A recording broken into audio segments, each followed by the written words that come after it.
आज म तपाईहरुलाई टु द पोइन्ट कुनै टाइम वेस्ट नगरिकन 10 जना सफल मानिसका असफलताहरू सुनाउँछु।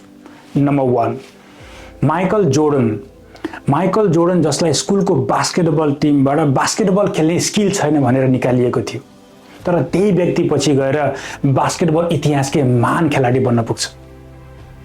नम्बर 2, विल्मा रुडोल्फ जो सानो हुँदा राम्रोसँग हिँड्न पनि सक्दिनथिन्, खुट्टामा ब्रेस लगाएर हिँड्नु पर्थ्यो, तर पछि उनी ओलम्पिकमा दौडिएर 3वटा गोल्ड मेडल जित्न सफल भइन्।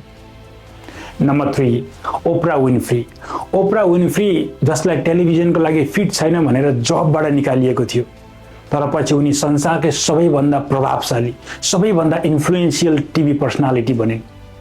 नम्बर 4, जेके रोलिङ जसको ह्यारी पोटर भन्ने किताबलाई 12वटा पब्लिसरले रिजेक्ट गरेका थिए, तर पछि त्यही बुक सिरिज विश्वकै प्रख्यात किताब मध्ये एक बन्यो र त्यो किताबले नै उनलाई संसारभरि चिनायो। नम्बर 5, सिल्भेस्टर स्ट्यालोन जो एक्टर बन्न खोज्दा धेरै पटक रिजेक्सन्स भोग्नु पर्यो र उनले पैसाको चरम अभावमा व्यक्तिगत जीवनमा पनि धेरै सङ्घर्ष गर्नु पर्यो। पछि त्यही व्यक्तिले रकी जस्तो सुपरहिट मुभी बनाएर हलिउडमा स्टार बन्न सफल भयो। नम्बर 6, ज्याकमा जो 30वटा भन्दा धेरै जबबाट रिजेक्ट भएका थिए। केएफसीमा जब एप्लाई गर्दा त 24 जनाले एप्लाई गरेकोमा 23 जना सेलेक्ट भएका थिए र उनी मात्र रिजेक्ट भएका थिए। हार्वर्ड युनिभर्सिटीमा स्टडी गर्नको लागि एप्लाई गर्दा 10 पटकसँग एप्लाई गर्दा पनि उनी रिजेक्ट भएका थिए, तर त्यही व्यक्तिले पछि गएर अलिबाबा जस्तो कम्पनी इस्टाब्लिस गरेर चाइनाको मात्रै होइन कि पुरै संसारकै ई-कमर्स बिजनेसको एम्पायर बनाउन सफल भए।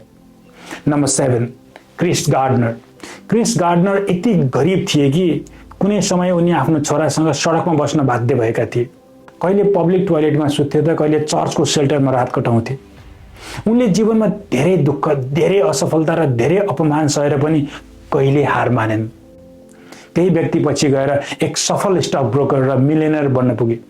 उनको जीवनमा आधारित Hollywood movie the पर्सुट of happiness 2006 मा रिलिज भएको थियो र त्यो मुभी हेर्नु संसारभरि हिट भएको थियो। नम्बर 8, सोइचिरो होन्डा जसलाई सुरुमा टोयोटा कम्पनीले जब दिन पनि अस्वीकार गरेको थियो, तर त्यही व्यक्ति पछि टोयोटा कम्पनीलाई नै कम्पिट गर्ने आफ्नो होन्डा ब्रान्डका फाउन्डर बन्न पुगे। उनले होन्डा ब्रान्डलाई होन्डा कम्पनी इस्टाब्लिस गरे। त्यति मात्र होइन, उनले बिजनेस सुरु गरेपछि उनको फ्याक्ट्री हेर्नुस् युद्ध र भूकम्पले गर्दा ध्वस्त भएको थियो, तर पनि उनले हार मानेनन्।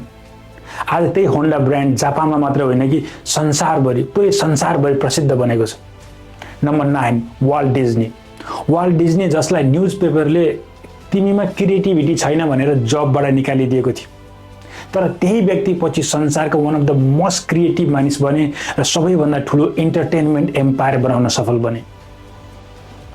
नम्बर 10, कोलोनल स्यान्डर्स जसले 65 वर्षको उमेरमा अब केही नयाँ गर्नुपर्छ भनेर आफ्नो चिकन रेसिपीलाई बेच्न खोज्दा 1000 भन्दा धेरै पटक रिजेक्सन हुनु पर्यो, 1000 भन्दा धेरै पटक रिजेक्ट हुनु पर्यो, तर त्यही व्यक्ति पछि गएर केएफसीका फाउन्डर बने र आफ्नो रेसिपीलाई संसारभरि फैलाउन सफल भए।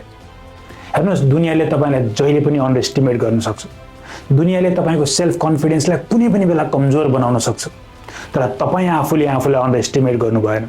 म त भन्छु 1 सेकेन्डको लागि पनि सेल्फ कन्फिडेन्स गुमाउनु हुँदैन, 1 सेकेन्डको लागि पनि सेल्फ डाउटमा बस्नु हुँदैन।